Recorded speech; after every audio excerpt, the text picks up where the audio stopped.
Bonjour, alors aujourd'hui on va voir comment éviter les blessures quand on fait du running. Alors pourquoi je pousse un petit peu les gens au running? Parce qu'en fait il fait du bien tout au corps, il muscle tout le corps, mais en plus aussi il muscle notre cœur, notre système cardiovasculaire dont il faut faire attention quand on est au milieu de notre vie, sans le fatiguer bien entendu. Et puis aussi le running, il cherche la graisse. Alors, si en plus vous courez à jeun, il va piocher directement dans le gras. Il faut savoir que moi, je suis une personne qui mesure à peu près 1m70, qui pèse à peu près 54 kg. Et quand je cours 7 km, je vais brûler au total avoisinant les 700 calories. C'est pas mal.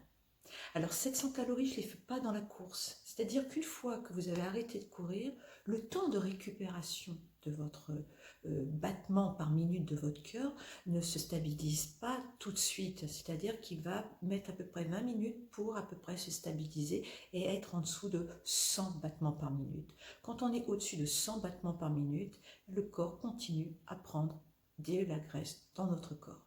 Donc voilà pourquoi je pousse pour celles et ceux qui peuvent courir.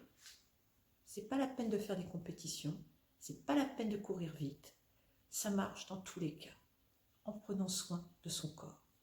Alors au départ, je vais vous dire ce qu'il faut, les bonnes bases pour pouvoir courir et éviter les blessures. Il faut d'abord s'échauffer, c'est-à-dire préparer son corps, préparer ses muscles, les chauffer pour qu'il n'y ait pas de claquage. Et aussi, l'échauffement permet de détendre les fibres musculaires pour éviter aussi les claquages. Il faut aussi planifier son entraînement.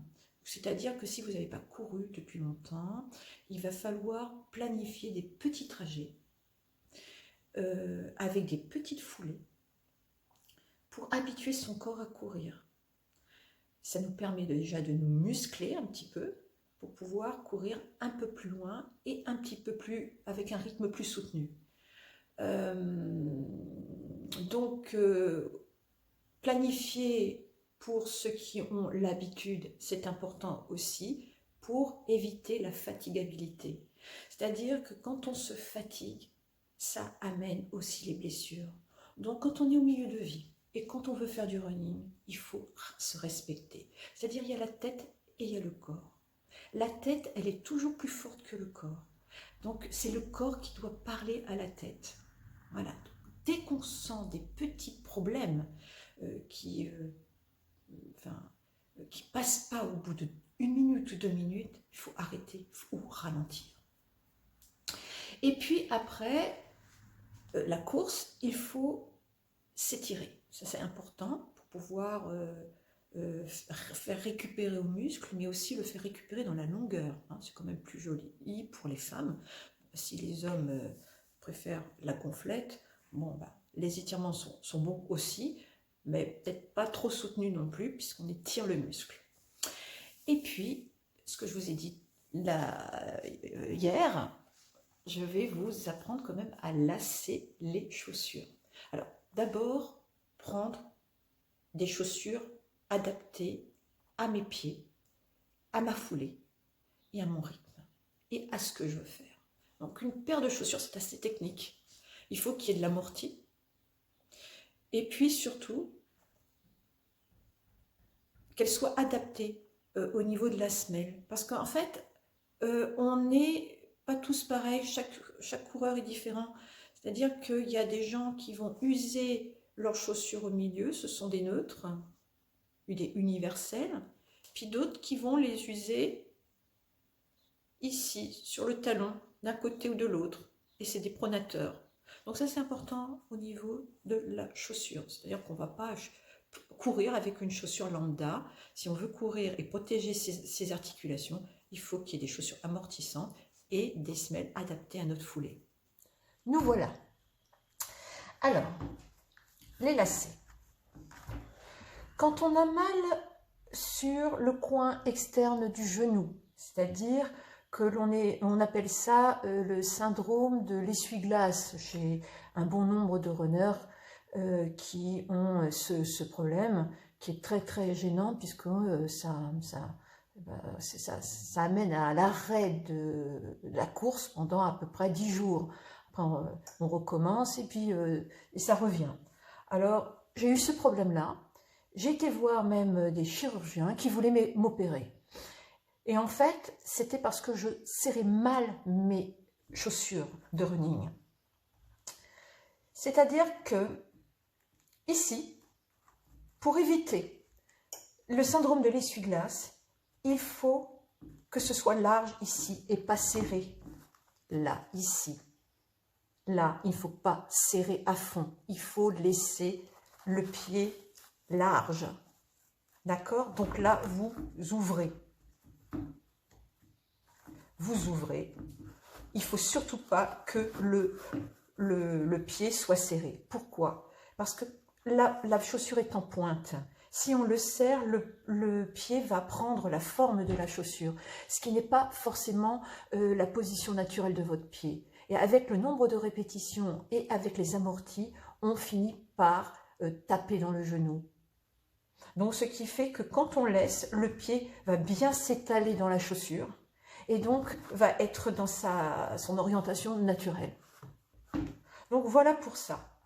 Puis il y a des problèmes de voûte plantaire aussi, où quand on court, ça tire ici, ça tire comme si le nerf là était trop court.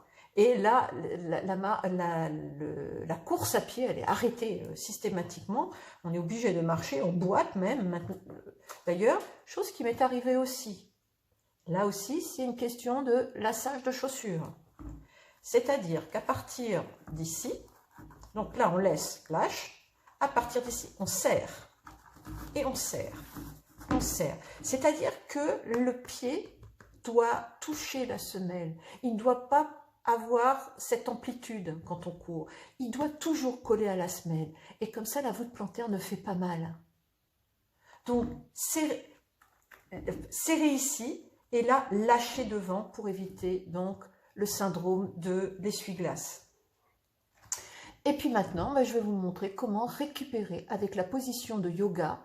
Cette récupération permet de remettre dans l'axe tous les muscles et les tendons, parce que les tendons sont très importants dans les genoux, il ne faut surtout pas qu'ils viennent se mêler au ménisque. Donc, bon, alors là, j'ai un coussin boudin, assez ferme, donc il faudrait que vous puissiez trouver quelque chose dans ce genre-là, donc dans vos coussins. Ensuite, moi j'ai un Zafu, mais vous pouvez mettre un coussin, c'est-à-dire vous le mettez au bout. Hein, c'est un petit peu un montage. Vous vous placez comme ceci. Alors, c'est-à-dire qu'il faut que il y ait un point qui sépare le coussin boudin des fesses. Un petit peu plus, il faut bien qu'il soit lâche. Ensuite, vous mettez les muscles des mollets à l'extérieur et vous appuyez. Et vous commencez à vous pencher dessus, tout doucement.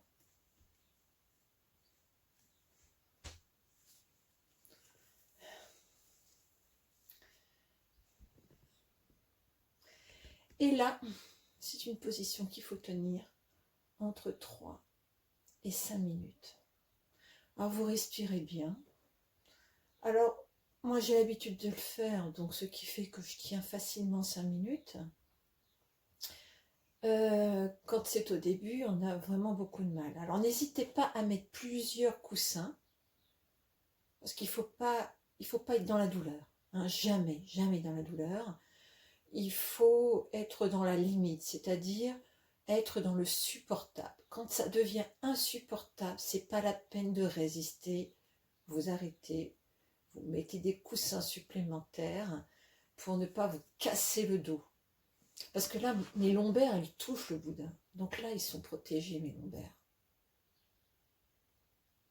Voilà. Donc là, cette position, entre 3 et 5 minutes. N'hésitez pas à mettre des coussins supplémentaires pour éviter d'avoir mal. Et quand vous vous relevez, vous y allez tout doucement. vous vous mettez de côté, vous enlevez votre coussin, vous vous placez assis et vous laissez les jambes droites pour laisser les muscles et les tendons se remettre dans l'axe. Donc là, vous ne bougez pas, vous restez à peu près 30 secondes à 1 minute comme ça.